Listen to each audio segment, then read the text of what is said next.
ഇതുപോലെ site mix ചെയ്യുന്ന സമയത്ത് ഓരോ ലേബറും ഒരു കറക്റ്റ് അളവില്ലാതെ അവരുടെ ഇഷ്ടത്തിനനുസരിച്ചിട്ടാണ് സാൻഡ് സിമെന്റും എടുത്ത് മിക്സ് ചെയ്ത് അപ്ലൈ ചെയ്യുന്നത്. കറക്റ്റ് ക്വാണ്ടിറ്റി ഇല്ലാതെ വോളിമെട്രിക്കലി നമ്മൾ റോ മെറ്റീരിയൽസ് എടുത്ത് മിക്സ് ചെയ്ത് അപ്ലൈ ചെയ്യുന്ന സമയത്ത് പ്ലാസ്റ്ററിംഗിൽ പല ഡിഫക്ട്സ് ഉണ്ടാവാനുള്ള ചാൻസസ് ഉണ്ട്.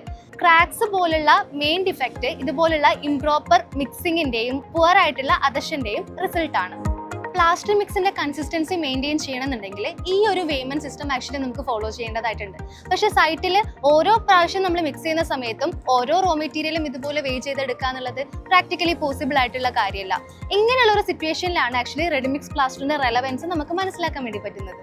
ഇത് PJ Maxxന്റെ എക്സ്പ്രസ് പ്ലാസ്റ്റർ എന്ന് പറഞ്ഞിട്ടുള്ള ഒരു റെഡിമിക്സ് പ്ലാസ്റ്റർ ആണ്. യൂസ് ചെയ്യാൻ വളരെ എളുപ്പത്തിലുള്ള ഒരു പ്രൊഡക്റ്റ് ആണ്.